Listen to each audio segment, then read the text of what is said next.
G'day everyone, welcome to the Opal Mills channel. Today's video is going to be a little bit different. I'm going to make a ring it's going to be more of a silversmithing video, but leading up to eventually having a opal set in it. But the first thing you have to do is start off with a ring. So I thought a lot of people have sort of shown their interest in getting into silversmithing, unsure of a few things. So I thought, here's a video. I'll start explaining a few things that you may need to start out with. It's not super expensive, but it's not exactly cheap. Some things you can adapt, some things you've just got to bite the bullet and go and get. Some things are alright if you get the cheap version, some things you just might want to get a decent one so it'll last. Some things are just the price they are because that's the price they are. So, uncontrollably, I'm just going to explain a few things of what I've got to set up and what I'll be using to do this. So this is what you'll need. So other than, and I'll go through that when I get over there, other than obviously some heat, so whether you've got one of those little portable gas torches or if you've actually got I've just got a barbecue gas bottle hooked up with a hose for a blow torch sort of, not a blow torch, but handpiece, gas torch, and select fittings. I've got another one, or a couple of them coming, some narrow ones so I can get a little bit of heat when needed, not so much a blast of heat from the one I've got at the moment. So anyway, moving picture, we'll get this happening. I'll get over there and explain that anyway. So I'll just run through some of the things that you're gonna probably need. So these are very cheap. They were like online, I think they did come from China, and they're like less than $20 for a set. There was another set that's over by the gas where I used to chop up the solder. So set of 5. Wherever you can get yours, cheap hardware store, be great. Then you're going to need things like sandpaper. So I got the 400, got 800, and I got 1500, which is a lot of this you might have if you're doing lapidary already, or dremeling. So a lot of this, I'll base this on Dremel only. I won't bring my machines into it, like polish machine. That's only an angle grinder, a bench grinder with a spike and a calico wheel. So I can show you that with the Dremel. So yeah, the sandpapers, so they come in a sheet. You can either get, I can't see back far enough, a whole pack like this for 50 sheets. It's about 50 something dollars I get it from Bunnings here in Australia. Or you can buy them singularly for about $1 something a sheet. So it's a bit expensive unless you just want to spend a couple of bucks, and you only need a couple of sheets to get going. So next thing, another cheap thing, set of files, again between the $10 to $20, somewhere around there. That was including postage. Just a little set of jeweler or mini file set. So you got the flat, the round, the half round, square, pointy sort of end, but it's flat as opposed to the square ended flat, and so forth. So that's that cost. Everyone's got something lying around. Sure, you can measure with something, so you'll need a ruler. Just being thorough on what you'll need. Something to mark the silver when marking and measuring. These were the little cloth wheels I'm going to be using. These were like $2 each, with a mandrel, a couple of bucks again, but they last, and you only need to buy one of them as long as you don't wreck it. And yeah, so $4, that'll get you going, but $6, so you need another one for the wax and for the rouge, which I'll get to. So you'll need those for the Dremel. Then here's my wax. It's a bit grotty. It's been around a while. Not sure what grit it was, but it's the red wax. If that helps. Some people may know what I mean by that. You got the green wax, the red wax, and all these different, the red wax.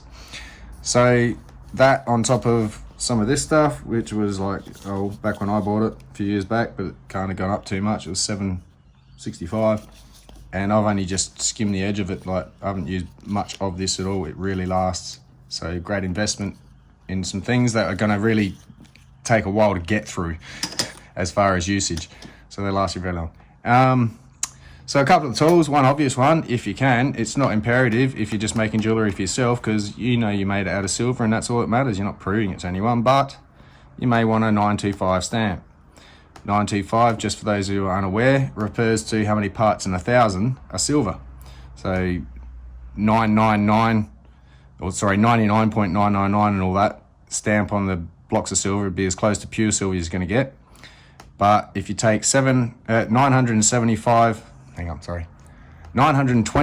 parts of silver, mix it with 75 parts of, I think it's copper and something, it might be zinc, I don't know, some other metals, alloys, so that makes the sterling silver, and that gives it some hardness as opposed to the softness of pure silver.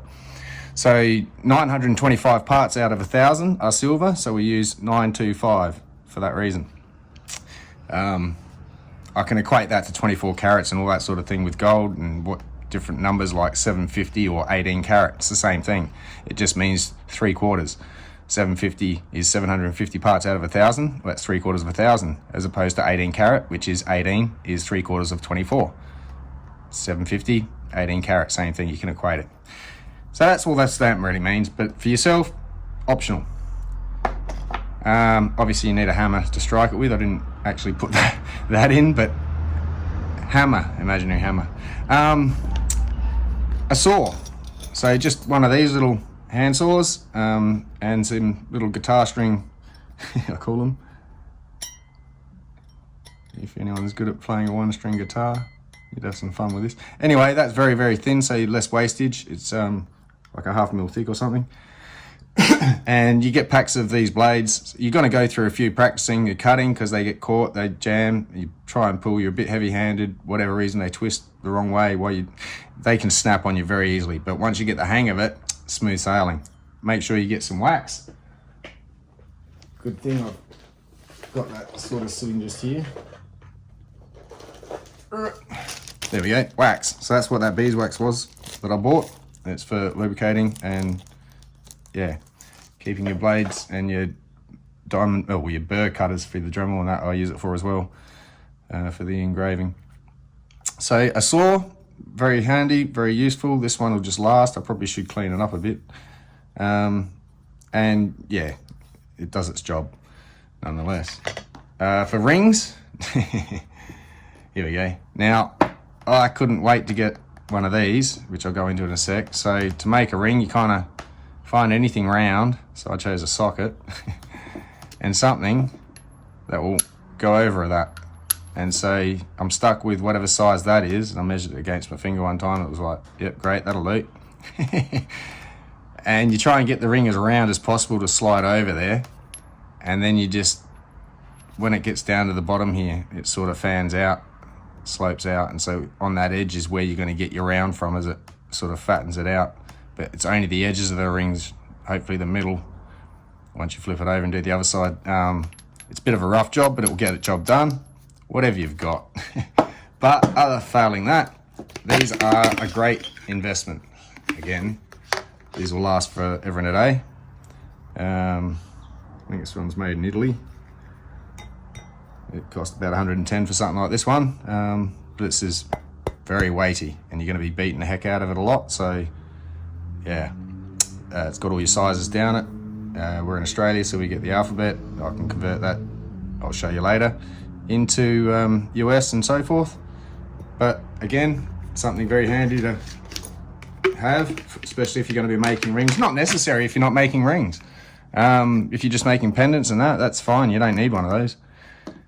So over to to bend your silver, you'll need, these are handy because it's flat one side, curve the other. You use the curve on the inside, the flat on the outside, and it doesn't put so many dents. Because I used to do mine with these. And when you squish on the outside with the other side, it leaves little rounds in it as you're bending it, and so it's extra marks you've got to get out, and it deforms the original shape of your half round or whatever shape you've got. So one of these has been valuable and handy. Again, not cheap, Gem Cuts, I got this one from. I'm going to put a bunch of links in the description for this one, so yeah, in amongst it I'll put Gem Cuts, but I've got a couple other pages here I'll have to link in the description. So that's that. Onto the soldering side of things. These are not necessarily as long as you have something like, I've even used just these pair just to, you know, handle the silver when it's hot, to quench it or to drop it into the pickle. So again, these aren't necessary but very handy. They're designed for the job. I bought one of these, very cheap. It's titanium, I think. Pick something. And yeah, it won't stick to the solder, so that's great. But failing that, just a bit of dowel and some wire. And that was my original stick. And it's served me quite well until a couple of weeks ago when I got this. So again, optional. However you do it, it's just to get some solder on the spot without burning your fingers.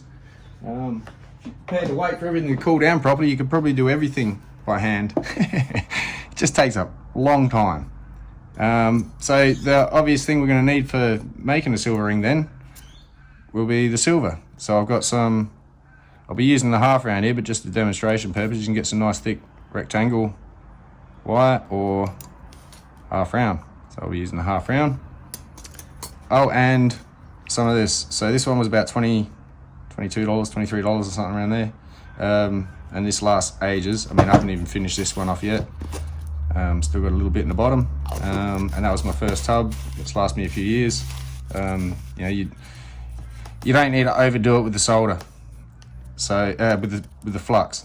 So there's no real need to waste too much of this, as much as it seems cheap by the time you go to use it and you're like, oh, splash here, splash there. It's like, well, that'll all add up because of the amount you actually really need.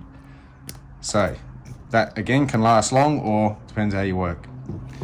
And I think this is the last thing I need to mention. Be careful if you get this stuff.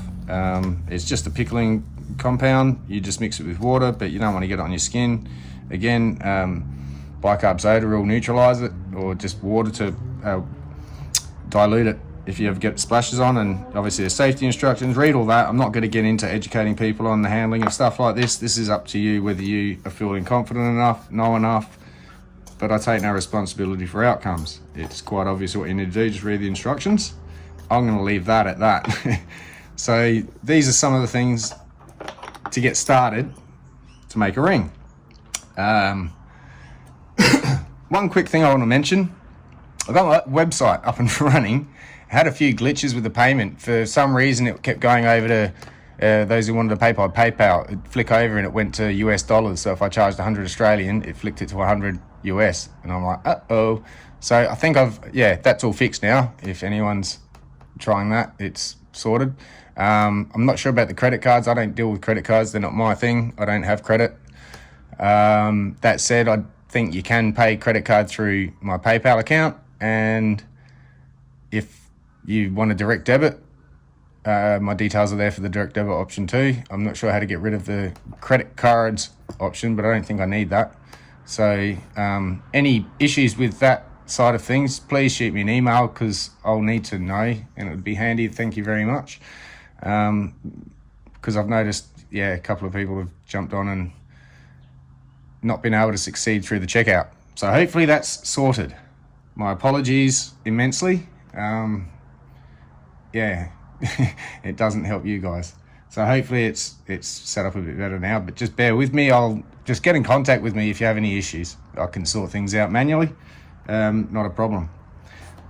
Right, so moving on, I'm gonna make a size, in Australian, it'll be a size S ring. And I might just scoot over here for a sec.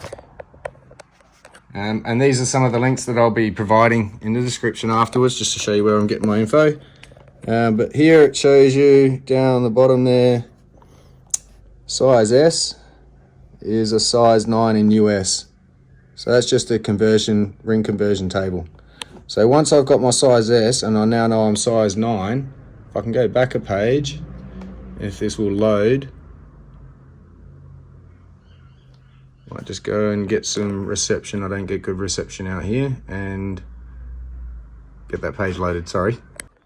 Sorry about that. So over here I've got how to know how long you want to cut your silver to make a certain size.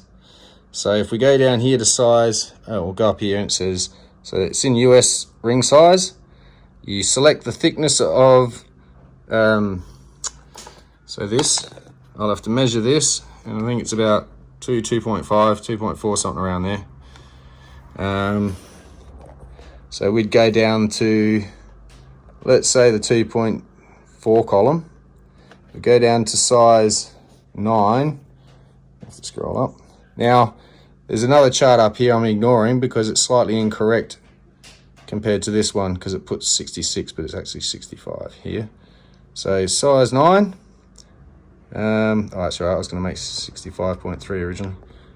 But I think we have, damn reflection, 2.4 mil at size 9 is, 666.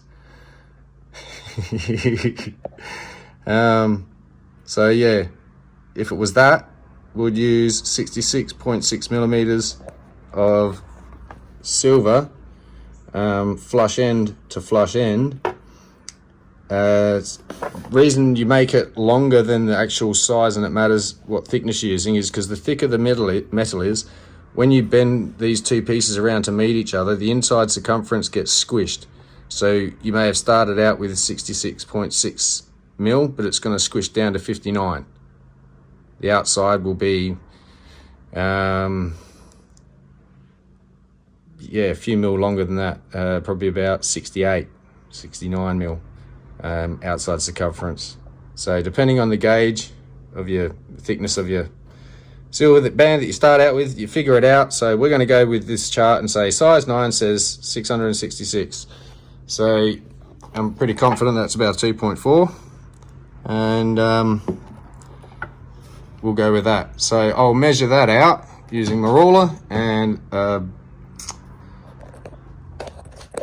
Sharpie for measurements and get this happening. So I'm going to try and get most of this done so you can all see exactly what's happening as I'm doing it, and how everything I've just pointed out is useful, as in all the tools and that. So first we're going to get this. That's a nice sort of straight end compared to the way it was snipped there. So I'm just going to flush that up across because it's a bit off and start the measurement. So quickly for that, I've also got a big file. I'm going to use the little one, but it's handy if you've got bigger files for the bigger chunkier stuff. You can get the job done a lot quicker. But so I'm using exactly what I said I've got. I will use this one. It'll just take me a little bit longer.